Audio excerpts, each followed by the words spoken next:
Hey, what's up everybody? This is the bonus video for the History of Kid Icarus. If you have not watched the History of Kid Icarus, I suggest doing that first, as this is more of a supplemental, informal discussion about some things that didn't make it into the script, and just some of our experiences with the series. So with me today is Rob, aka MrMatthews on YouTube, who handled a bunch of the video editing on the video. So thanks so much for joining me, Rob. Well, thanks for having me on, and thank you for having me on this project. I had a lot of fun. So good. By fun, you mean you ready to? It was a lot of work. That's a lot of fun. That's what I mean. Yeah, I'm ready for the celebration of the video being completed and published, and ready to start that phase of the video publishing. It's the best phase. It's the best part. It's the best when you're done. Yeah, absolutely.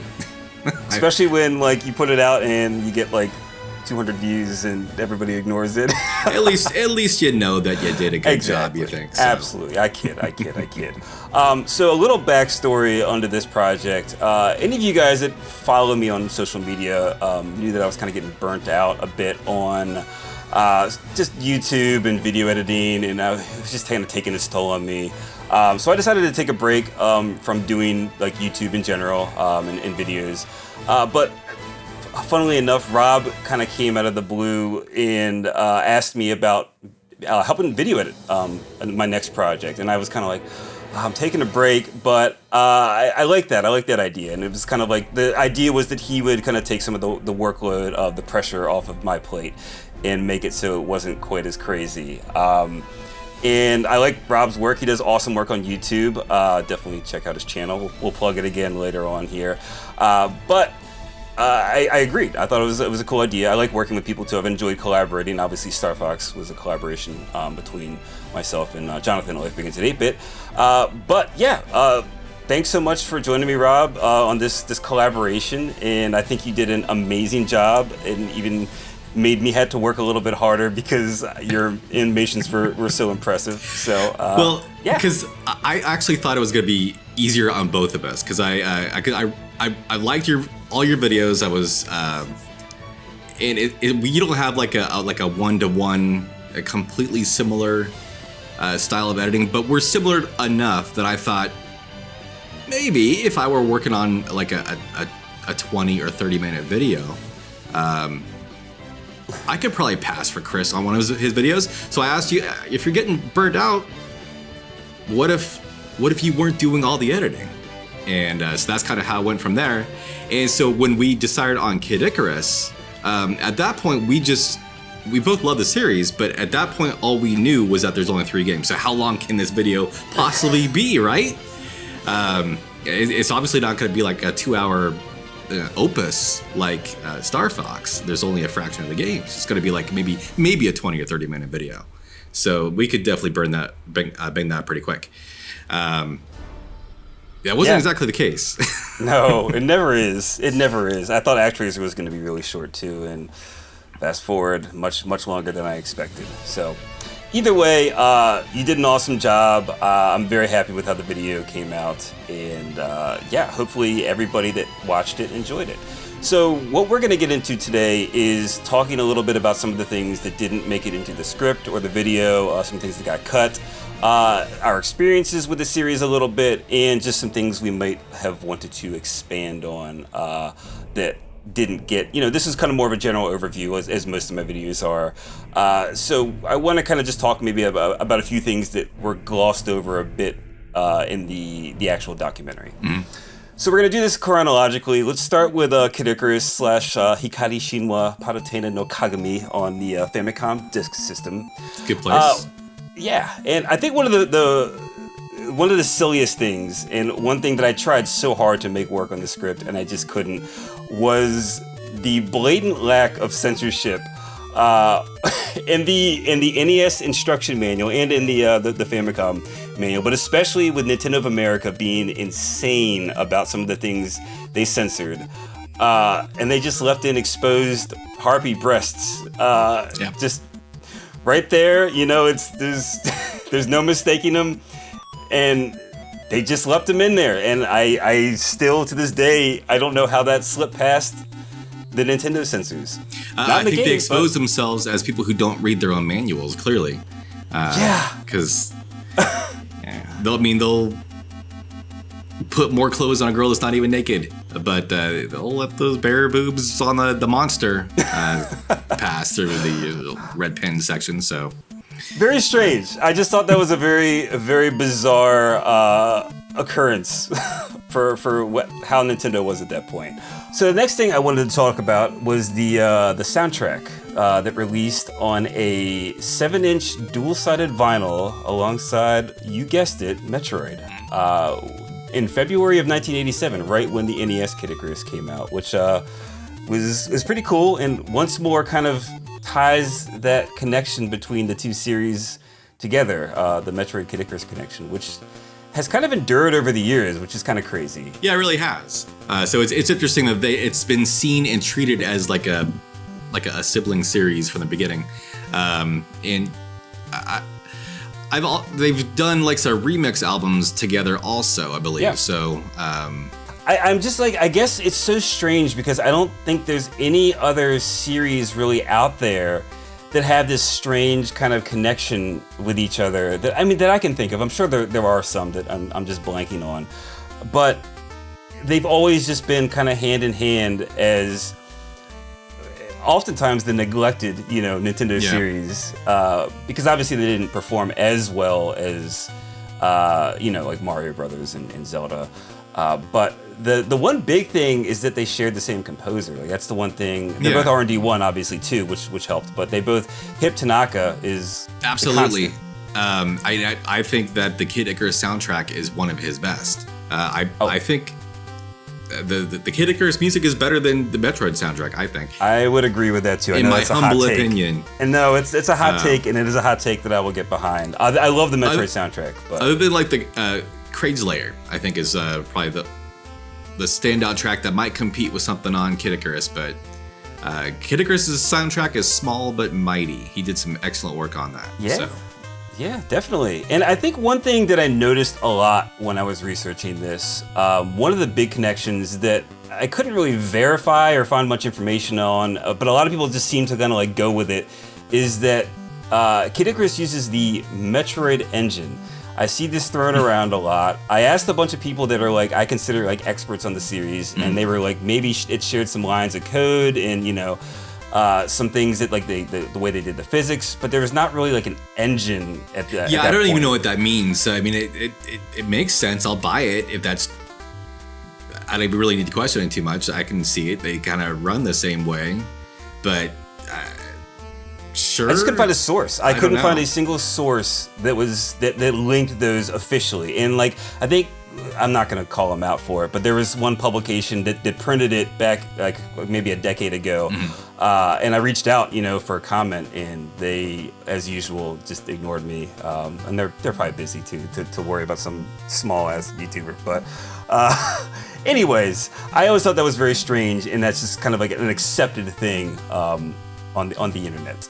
And I'm so far below your typical even semi-technically proficient gamer. Like I don't know what it means for something to share the same engine. So to me, I'm picturing when two games are sharing the same engine, that the structure is the same and there's just like reskins for everything, which I know is a far from what is accurate. But like, what does it mean for an NES game to be sharing the same engine as another NES game? No idea. So it's a little strange. I don't even know enough about it to even really know how to question it. So yeah.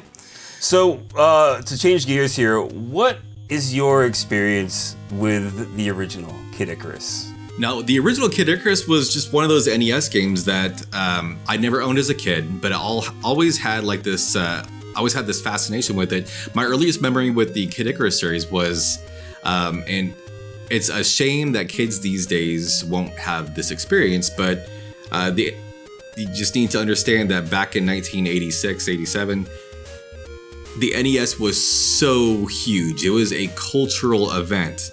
And so I went into my grandma and I went into some big store. I don't know if it was Montgomery Ward or something. And I just remember they had the big Nintendo display with all the games you could buy. Oh, yeah. Glass shelf, and then at the top of each glass shelf was a TV with a display running, or a demo unit running. And it to me at the time, I was maybe 9, 10. It looked to me like the end of The Wizard. Like all these big screens, this tower of games and TVs, a giant crowd of kids all gathered around. And the only game I could actually get close enough to play, because everyone was playing Zelda and Excitebike and Mario, the only game I can play was Kid Icarus. And just right away, I loved the way the game moved and the way the game controlled. And when I played Metroid years later, or not years later, but when I played Metroid later, I did recognize the similarity in the way the game kind of moved, especially because I never got past the first level as a kid, of course. It's the hardest level in the game. Oh, most people didn't. So to me, it was just like an endless vertical climb, just like what I remember from the Metroid series, or at least that first Metroid game. That vertical scrolling. But even though I never owned it as a kid, just that wonderful memory of being a kid at that time, staring up at that giant tower of games and TVs, stuck with me, and Kid Icarus is just permanently ingrained in that memory. Definitely. For me, I'm pretty sure Kid Icarus was the second NES game I ever got. I'm pretty sure I got my dad bought me the set with the Rob the Robot, and it came with the Zapper and Mario Brothers and everything, Duck Hunting and all that. But I believe my second game I ever got was Kid Icarus, and then after that was Metroid. So both of those games, and Kid Icarus even probably as much so as Metroid, are very, very nostalgic to me and are very important to me because like they were kind of like at the beginning of when I like really started to get into gaming. So I think Kid Icarus is just one of those games that I couldn't ever get very far in. I was terrible at it, just like every other kid out there. But I had this like strange affection for it, even though I was awful at it, And I would look up the passwords later on and like cheat to get like later on and finish the game that way. But I didn't actually finish the game until I was an adult, like probably like maybe 15 years later, in my 20s. Yeah, I think it was in my late 20s when I actually finally beat the game for the first time. Yeah, and it's like I said, it's great, and I was so happy. It was like one of those boxes I was happy to check off that had been there for many, many years. All right, so let's move on to the Game Boy version of Kid Icarus, which is Of Myths and Monsters. Right. So this was a Western exclusive, which was very strange. I actually rewrote the script here, as you remember, because I initially couldn't find any sales data saying that Hikari Shinwa sold well in Japan. So I kind of assumed that it had sold very poorly, and which is why obviously the Game Boy game wasn't brought over there. They didn't bother utilizing marketing and manpower. But I found a source later on that said it sold about as well as Metroid, and Metroid 2 did make it over there. So I just thought that was very bizarre, and I mean, obviously it's all speculation. We don't know very much about the development of this game and its sales or why it was the way it was, but do you have anything to add? It's very peculiar because I just kind of, I'll just put my bitter conspiracy hat on and I'll just lump it in with the R&D 1 games always just being kind of just perpetually just kind of in the limelight, because like Balloon Kid was also only released at the time in the US. It didn't have a Game Boy Japan release until the Game Boy Color version, I think. So I have no idea because I mean, obviously, Balloon Kid had like the Hello Kitty game. I thought that was like a reskin of it. It was, which is why I assumed that was maybe why it didn't come to Japan. But maybe. But it's anyone's guess. I'm not sure when the Hello Kitty World game came out. I'm not sure. You did a video on it, so that's why. I don't know if I actually looked up what year, because I don't research my own videos. No, I know. I'm not just like giving you a hard Chris. time. It's a strange occurrence. It's something you don't like. The game's done. It was obviously popular enough in Japan. Like, why not? I'm just kind of curious why. I'm curious why the Metroid series also was latched onto with a bit more affection by the Western audiences, and it seems like Kid Icarus is the same way. Maybe, or at least maybe that's how it was perceived. What do you mean maybe? Like, as in, you think the Western audiences took more to it? To me, I would say that there's a lot more to appeal to the Japanese market in Kid Icarus than Metroid. So you would think that Metroid 2 would be a Western exclusive, and A Myth of Monsters would be, global. Yeah. Well, it's interesting. It's weird that it was asked backwards. Yeah. Well, so not to jump ahead or anything, but it's interesting because when Sakurai was doing interviews after Brawl, it was all Western journalists asking him, "What about Kid Icarus? Now do we get a Kid Icarus game now?" And it was never Japanese journalists, according to him in an interview. So I think it was just maybe they did surveys and it was just more popular, And I have no idea. Just very strange. Or, and you and I had kind of talked about this too, because we don't really know who really developed of Myths and Monsters. That's a hard title to say. It is. It's tough. Other than Tosei being involved, I think Tosei did all the heavy lifting. So it's because of Myths and Monsters was also shunned by Sakurai with Uprising.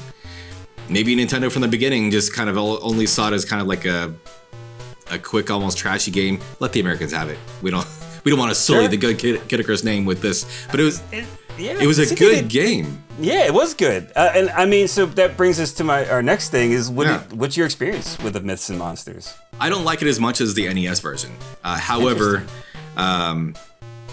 it fixes a lot of the things that people found so difficult and so challenging with the original Kid Icarus.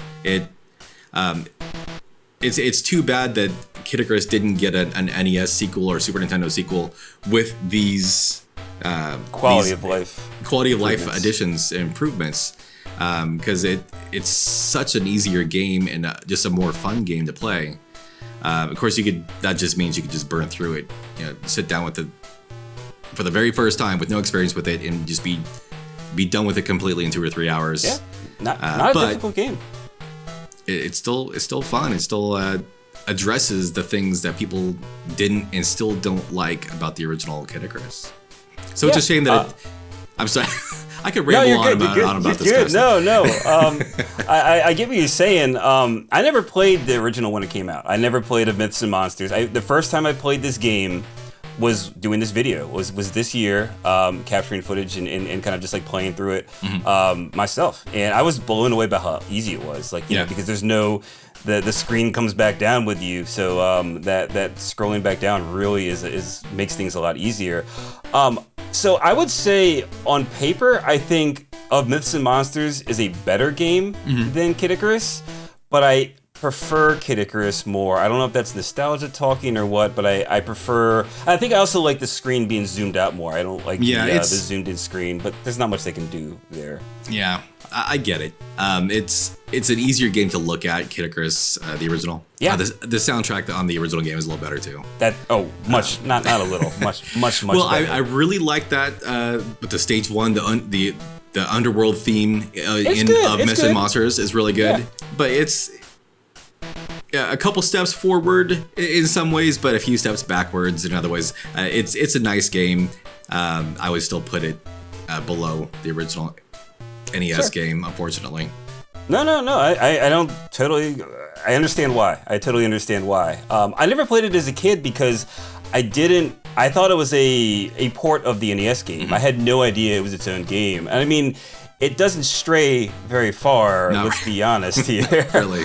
But I did not know that it was its own game. I thought it was a simple reimagining of the NES game. And, nowadays, ports and remasters I'm all about. But I think when I was a kid and, like, your choices are limited for what you could buy, I was like, I've already played this game. It was way too hard for me. I loved it, but it was too hard for me. I'm going to go get something that I haven't played yet, Right. So I did play that game as a kid. One of my friends had it, and I borrowed it from him for like a week or two. And I believe I beat it then, when I borrowed it from him.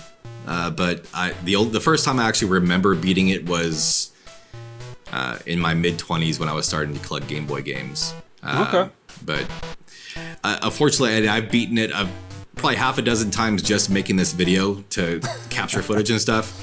Oh, yeah. Unfortunately, it's also not a very memorable game. So I didn't become more fond of it.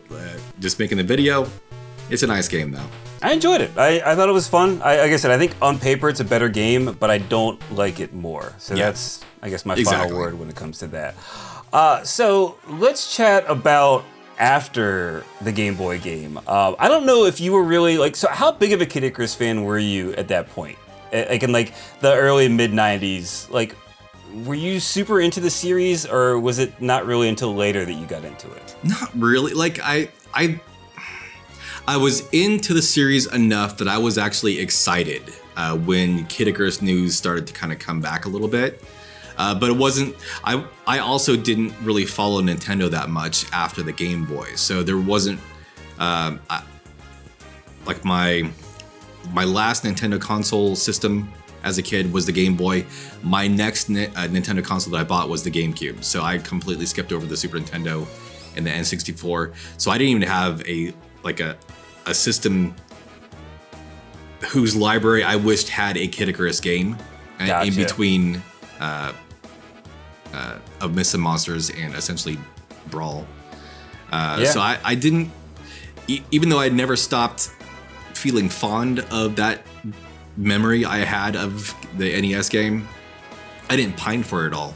Because I wouldn't have played it anyway. So yeah, it was hell. I remember it being hell because I was a huge Kid Icarus fan, and we got Super Metroid, and I was like, all right, where's my Kid Icarus version of that?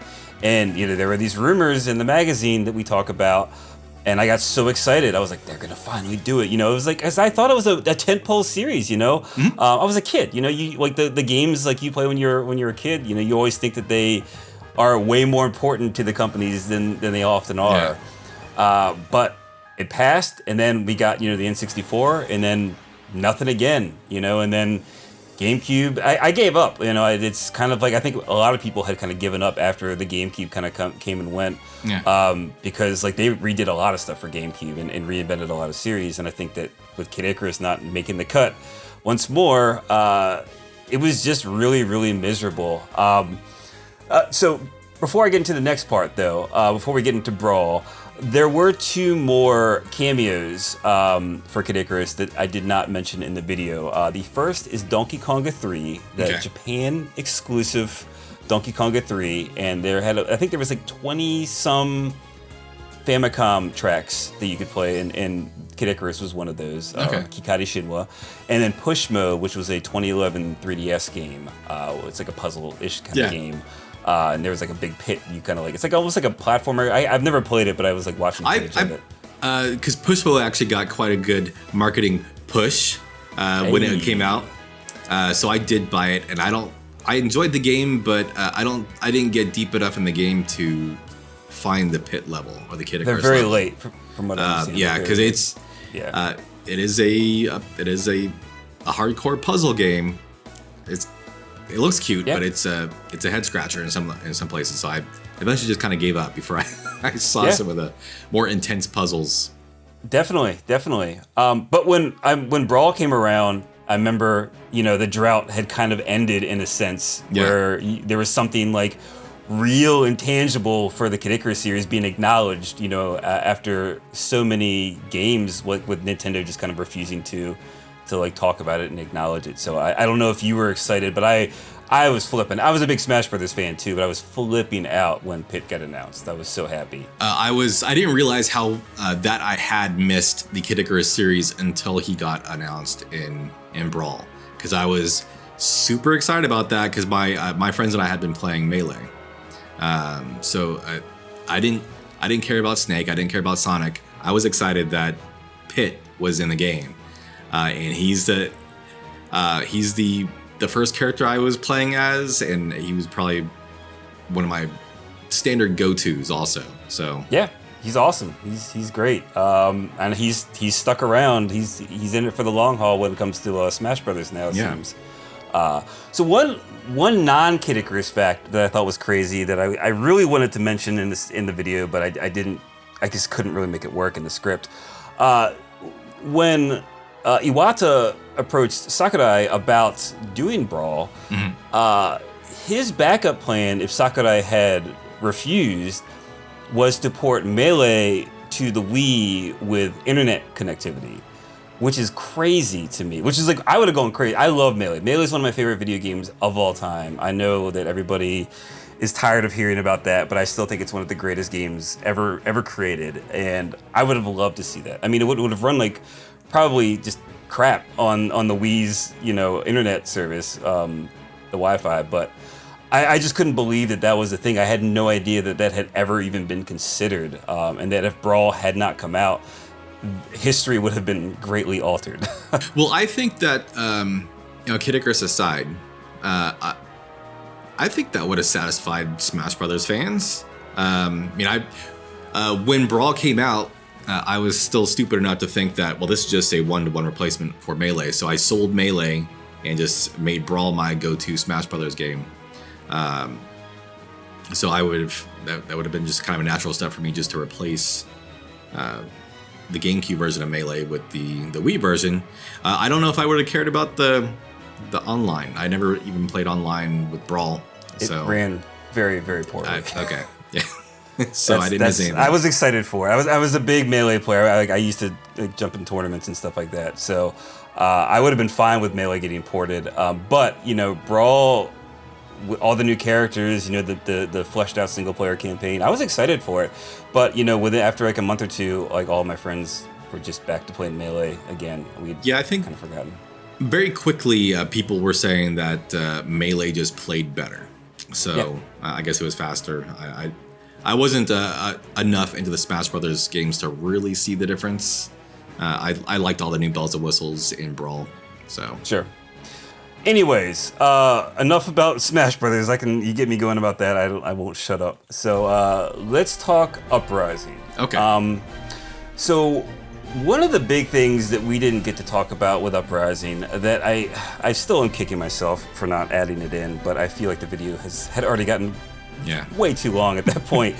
So I was kind of trying to like not get through Uprising without making it another like half an hour long. Was the localization effort, which is insane. I was watching a video with Mike Drucker, who is probably the most well-known writer on the team, but it was a big team of people.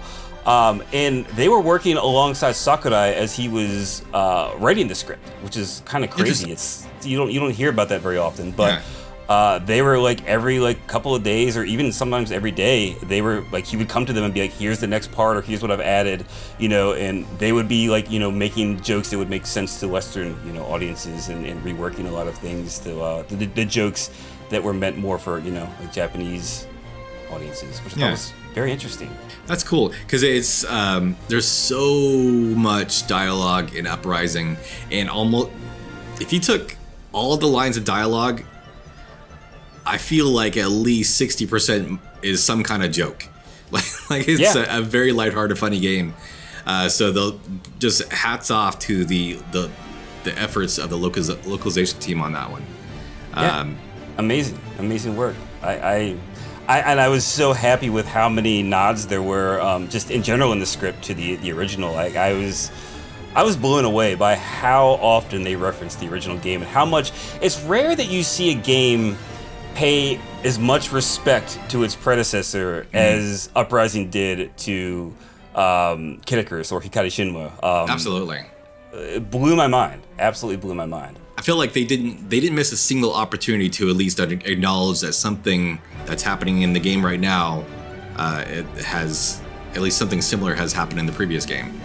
From the Reapers to the Eggplant Wizard to the Hospital. Exactly. And they did a great job of, because all the characters have been redesigned, of course. So whenever they showed you a redesign, well, in a lot of cases, whenever they showed you a major character who had been redesigned from the NES game, they also showed you on the bottom screen what he or she or it looked like in the original NES game, just to make sure you knew everyone was on the same page, that this is huge draw now. Yeah, it's such a great little touch. It's such a great little touch. And also, something else that blew my mind that I did not know about was the sheer amount of AR cards. There's like 400 something of them. I had no idea. I know. This was one thing where you got so excited about this, and God bless you, Chris, because you were telling me all about it. I was like, wow, that's cool. Mine are still unopened in the package. That's how much I cared about them. Because you told me how much work you would have to go through to collect all the cards, and I think it kind of sounds to me like it's impossible to collect all the cards. It is. Not all the cards are out. There are unreleased cards that never. I believe Medusa was one of them. There's a few cards you just can't get. I believe. I didn't dig. I'm sure there's like a huge iceberg kind of thing going on there where you can like dig really deep into that. I honestly would like I was telling you, I would almost just want to make a video on its own about the AR cards because it's so fascinating, and I'm not sure if I've ever seen anything quite like it. Because like to get the whole set, you'd have to buy strategy guides, you'd have to buy action figures, you'd have to buy the soundtracks, you have to get certain game magazines that came out at certain times. It is mind-blowing what they did with it, and I'm surprised that I didn't hear more about it at the time. And all they were just you showed you held your 3DS over them, and a little 3D character popped up with a short little animation. Yeah. They didn't I was kind of playing around with them with my wife today just to kind of show her what they did. They don't interact, so you can't have Palutena and Pit come up. They just are standing there rotating with their own independent movements and stuff. So they don't really do much other than, I don't know, the Japanese love to collect stuff. So maybe that's...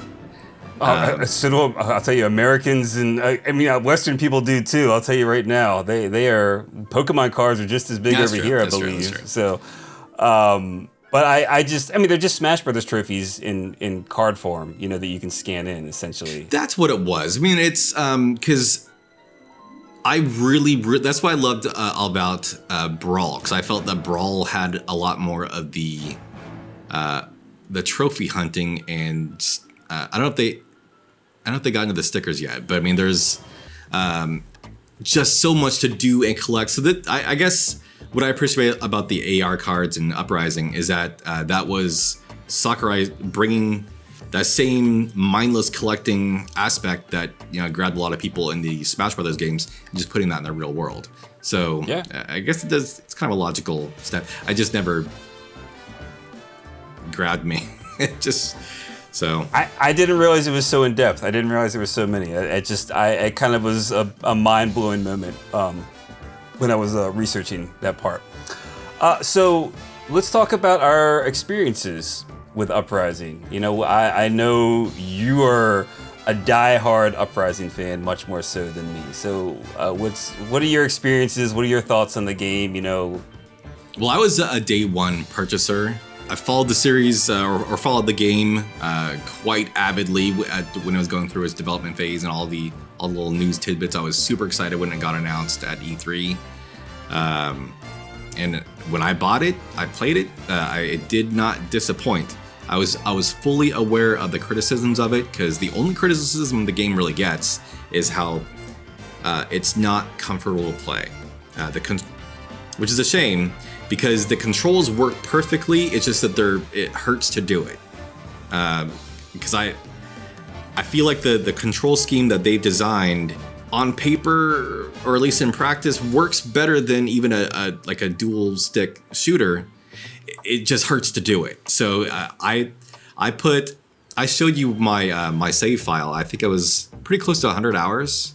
It's a lot. And it's a lot, because I would play it and replay the levels and collect the idols and try to get the highest score in all the levels. But every second that I put in the game, I was laying face down on the floor on the stand that they gave you, because that was the only way to realistically play the game for long periods of time. Because it's really painful to play if you're just holding it in your hands. So yeah. I agree. And I believe Star Fox 64 3D had the same issues because I think it had the same control scheme. So right, so you controlled the. No, it didn't. Okay. No. They added gyro controls to Star Fox 64. I just played it Star Fox 64 3D because of obviously the Star Fox video right before this one. Okay, so right. Is that the only? There's no way I would have done. There might be another. There's multiple control schemes, so okay. I wouldn't be surprised. I would have opted for one of the non-gyroscopic ones. So yeah. There was definitely. I think there was multiple control schemes. So I was incredibly excited for Uprising. I bought a 3DS for Uprising. I was working at PlayStation at the time, so I was like more in like PlayStation world, and Vita was coming up and everything like that. So I was kind of like in that, like, oh, I'm excited for the Vita. I don't know about this Nintendo stuff, because I brainwashed myself. That's just kind of how I do. But I was still buying the things, and I loved Kid Icarus so much that I was so hyped for this game, and I would have bought a console for it. So I bought a 3DS for it. I opened the game. I tried to play the first 2 stages, and I don't flame me alive in the comments. I was miserable. I hated the controls. I wanted so hard to like it. I loved the soundtrack, but I just couldn't make it work. I was so irritated with them. I never tried the stand, which is probably the problem. I think it came with it, right? Yeah. I think it came bundled with it, but I never finished it. I just kind of put it down and never played through it, and was just kind of like looked at it in this weird, like, disappointing. Every time I looked at it on my shelf, I was just kind of disappointed at it and a little bit saddened by how it did not, it was not a good experience for me. But when we did this, and I went back and recaptured it using Citra with the emulator, and being able to set it to dual stick controls, I had a lot more of a fun time playing it, which worked great. And it makes me really hope that it gets a re-release on Switch or whatever the heck the next console Nintendo puts out. But I think that game is I think it's a great game. I just think that the controls are really difficult, and I know that it was a very divisive thing, like you said. Yeah. So I don't know. I really would love to see it reworked, so more people get a chance to play the game, because I think the game itself is awesome. I think it's just tough to get into control-wise. It is, and the thing is that everyone who has put the time in, I think we're all in agreement that the game is great, the characters are fantastic, because I really wanted to have that game ported to the Wii U, because I felt like that would have been an easy way to just carry the system over to the TV. I wanted to show that game to my wife. Because I know she would like the characters and stuff, and like all the jokes. But as it was kind of locked into place on the 3DS, and which was a shame, because it was great that the 3DS had yet another, bread and butter title that was just its own to really kind of define that library. But it was a game that was good enough that it deserved more. It deserved to be ported to and seen by other consoles. So did he do so? I should know this, but did Sakurai do anything outside of Smash Brothers after Uprising? After Uprising, I know he did Meteos on the that was way before that was DS. Yeah. I don't think so. I think he's just been in Smash Brothers world for like the last decade, right? That's good. He doesn't, because whenever I look him up on the internet for some reason or other, he doesn't really have a whole lot of credits to his name. I'm gonna check right now. I'm gonna cheat. I'm sorry. Unless is he involved in the Kirby series at all anymore? He might be a supervisor potentially, but no, it looks like he's mostly Smash Brothers and a couple special thanks, but he's just been in Smash Brothers world. So it seems like he's stepping away from Smash Brothers now, from what he says. He says this after every game though, so who the heck it really knows. But I'm hoping that means we get either a port or a sequel to the 3DS game. I would be more than happy with either. I was willing, even at the time, to double dip in the same generation with a Wii U port. I was really hoping we were going to get one for the Switch. still somewhat cautiously optimistic that it seems like he wants to make at least port it. He's open to it, so I don't really know what the holdup is.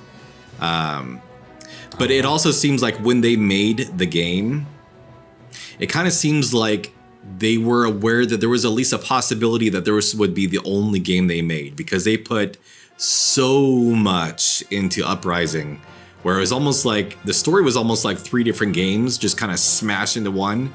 Yeah. And they put so many extras. And when the credits roll, at the end of the credits, Hades comes on, and I forgot what he says exactly, but he basically says, "I'm not coming back. You beat the game." So he didn't like hint at a sequel or anything. He basically just told you, "I hope you like playing this, because we're done."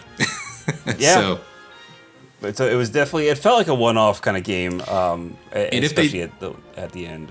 If they did a sequel, I don't even know where they would go with it. They could make it work. Obviously, with the weirdness and the off-the-wall stuff they came up with for Uprising, those minds could come up with something. But they wrapped up all their loose ends. Yeah. Everyone had a happy ending.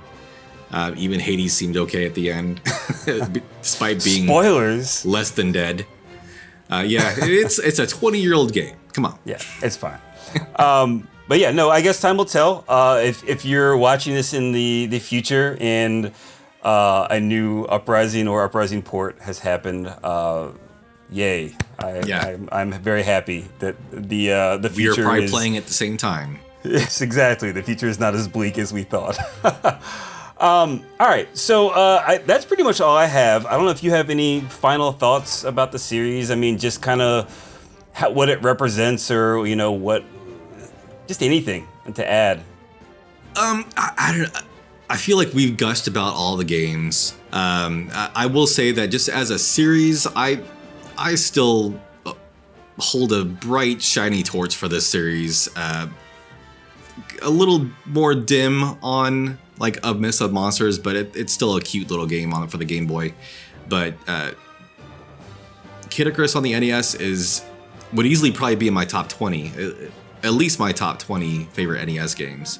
Uprising is S tier content for the 3DS. I love the characters, not just Pit, but all the characters that were introduced in Uprising. So I like Kid Icarus as a whole more than Mario, more than Zelda, probably almost as much as Metroid. Right. That's honestly, some, big words. Even if it didn't get any more sequels, I would still be happy with the games that we got. I think they're very fulfilling games. Yeah. So I would agree with that. No, I definitely have a very nostalgic soft spot for Kid Icarus, because, like I said, it is one of the couple of games that kind of introduced me to gaming in general. I mean, I had an Atari, when I was a really, really young kid, but I feel like when I had my own, NES, like Kid Icarus was one of the first games, and Metroid as well. They're just very, very near and dear to my heart, and I would love to see Nintendo do more with them in the future. I really think it deserves better, and I also feel like side note, I feel like Total deserved better as well. Yeah, that was one thing. I meant to bring this up, and I'm glad we're going to talk about it real quick. I'm glad we're talking about it too, because he just kind of faded away, and he's still working at Nintendo, right? I think he... Or did he retire? I don't know if he left, or I'm not sure if he's still there. He was there for a long, long time. If he is still there, I don't think he is, but I could be mistaken on that. Yeah, he just kind of drifted off into I think he got absorbed by the Zelda series mainly. I think he had a big part in Ocarina. He was definitely a part of Ocarina. It seems like his part was like secondary almost to everyone else, and he just kind of faded away. He didn't. It didn't really seem like he really needed or wanted the praise or accolades. It was just something he did. He had fun. Little idea he had. Yeah.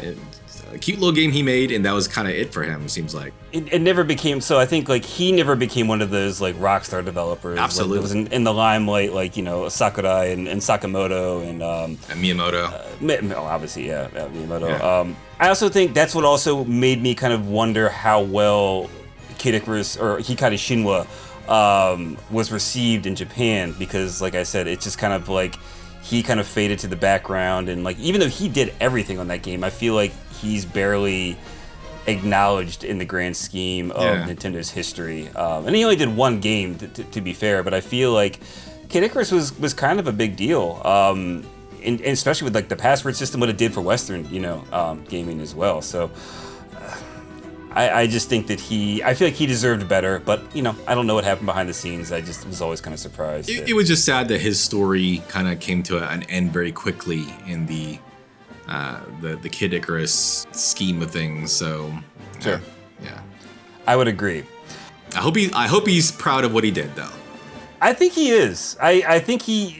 I mean, I don't know. I don't know the guy personally. I'm really just saying that with nothing to back it up. But, if I were him, I'd be proud. So he exactly. must be proud. There you go. Yeah, that's the line of thinking I kind of went with. All right. So that's pretty much all I got. So if you guys want to check out more of Rob's video, MrMatthews, on YouTube, where can people find you? Just MrMatthews. There are a few MrMatthews on YouTube. I'm probably the biggest one. So I did my best to shove down all the other MrMatthews to the bottom of the search engine as best I could. I just talk mainly about retro games, specifically NES and Game Boy. Just kind of whatever kind of pops into my head. That's pretty simple. I'm not like Chris. I don't go out of my way to try to teach anyone anything. Just have fun talking about the things that I like. Is basically what it comes down to. Definitely. And there'll be a link for his channel down in the description below. So please check him out. He's one of my favorite YouTube channels. Like I said, I wouldn't trust many people editing my videos because he's seen this side of me where I'm kind of crazy and insane about having everything be perfect and done in a certain way. But Rob was great to work with. He did an amazing job. And like I said, if you liked the video, he did a good chunk of the editing. It was like probably about 50-50 split. I say about 50-50. Definitely. So yeah, if you liked the editing in this, definitely check out his stuff. Does awesome work, and he is incredibly underrated and deserves more subscribers. Go subscribe to him. Do it. You're too kind, Chris. And thank you honestly because I feel the same way. Like if another person asked me for what I had asked of you, I don't know if I would have been big enough to even consider the offer, because it's hard to share your creations with other people when you have like this something in your head you want to make. Well, I also wanted an excuse not to work nearly as much. So we've been talking the entire time about how I don't know if either one of us are actually saving any time by splitting the workload. Yeah. So it's a lot of work, but it's never not been fun to work with you and make the videos. So I genuinely appreciate the opportunity that you've graciously extended to me. So, well, it's been a pleasure and an honor. And to everybody watching, thank you so much for watching all the way through this bonus video. And I hope you enjoyed the history of Kid Icarus. And like I said, check out MrMatthews' channel, drop him a sub, check out some of his videos, and check out some more stuff on here if you're new. Check out the Gradius series. Yes, the Gradius series. That's my favorite video of yours, by the way. Thank you. Thanks so much, guys, for watching, and we will catch you next time. Bye. Bye.